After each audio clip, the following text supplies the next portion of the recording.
Hey guys, what's good? Mike here, Laker Talk. I'm gonna give my honest opinion about Byron Scott on whether or not he deserves another shot with this team going forward next year on a very short leash.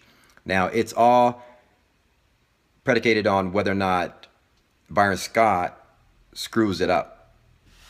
Now, hear me out. It's easy to look at our record, look at Byron Scott's tenure, and know that he was a bad coach, right? His inability to take our team from preseason, give us an identity, and having players buy into it, understand their roles on the team. It's taken him 5 months to really do that, and a long time of just bad basketball and bad chemistry in our locker room. But there's a lot of variables that's gone on, and there's some good that has come out of this. The variables that is all in this is the fact that Kobe Bryant, by no fault of his own, has held Byron Scott hostage. Okay, by Byron Scott being friends with Kobe, by Byron Scott having to give Kobe or letting Kobe do anything he wants. There's no coach on this planet, including Phil Jackson, that could right now at this stage tell Kobe that he needs to move the ball and not shoot. Kobe's going to shoot and walk off, the way he wants to in his 20-year career. Okay, so that's a fact. And Byron Scott has allowed him to do that, which kind of screws up our motion offense, our flow. He's got to play Kobe at the three, and he's out of position. He can't play defense. It is what it is, right? The other thing that's come out of this, Byron Scott's stubbornness, which I don't like, in a weird way, has done some good. A lot of you older cats will know what I'm talking about. Younger cats will probably take some time to kind of understand this, but you might not. It might take some time to feel me on this. But I don't like, one of my pet peeves in NBA basketball is when a player undermines like their coach or undermines the franchise or front office, like what LeBron James did with Cleveland. I don't like when he blatantly disrespects coaches like that. To me, I lose all respect for the franchise. And by Byron Scott being stubborn in a weird sort of way to our pride gem in D'Angelo Russell, has made a statement throughout the entire NBA, and by our front office backing Byron Scott for so long now, it's made a statement that there is no player, whether you're the first pick, you're a free agent, that can come in and pout if you want, and if things aren't going your way, you can pout and get what you want. In some weird sort of way, that has turned out to be something good, in my opinion. And when D'Angelo Russell was playing well the last few weeks, when he was in the starting lineup, when Lou Williams was out, when Kobe was out,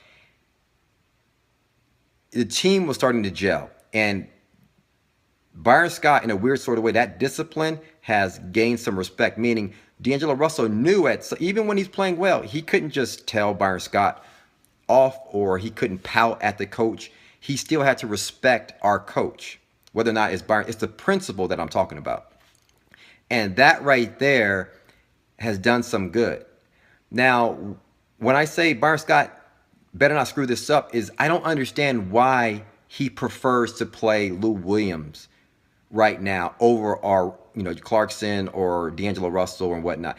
I don't get that. And I want to knock Byron Scott in the head and just, dude, stop playing him. Play our young guys for the rest of the year and let us build off the chemistry. I don't care if Lou Williams right now gets two minutes a game.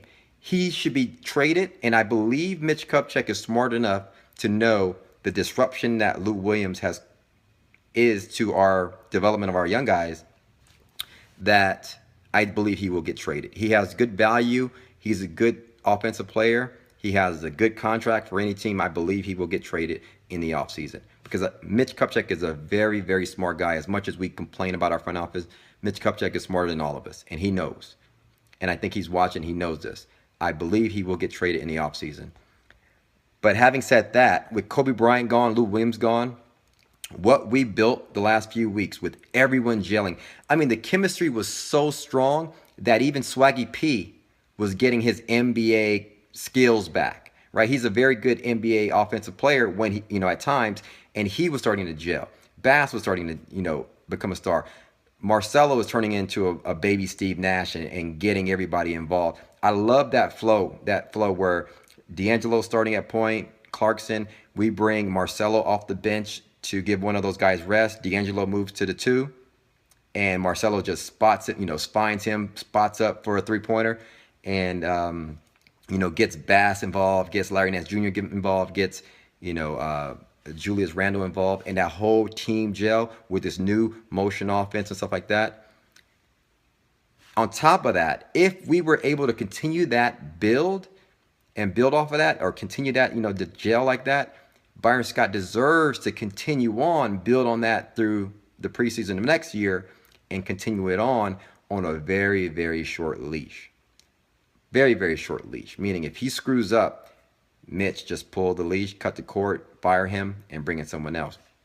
Having said all that, I'm not opposed to, if Byron Scott continues to screw it up the rest of the year, hey, let's get him out. Let's bring in a Luke Walton. Let's bring in a Mark Jackson. Let's bring in a Tom Thibodeau. Someone that could start fresh and move forward.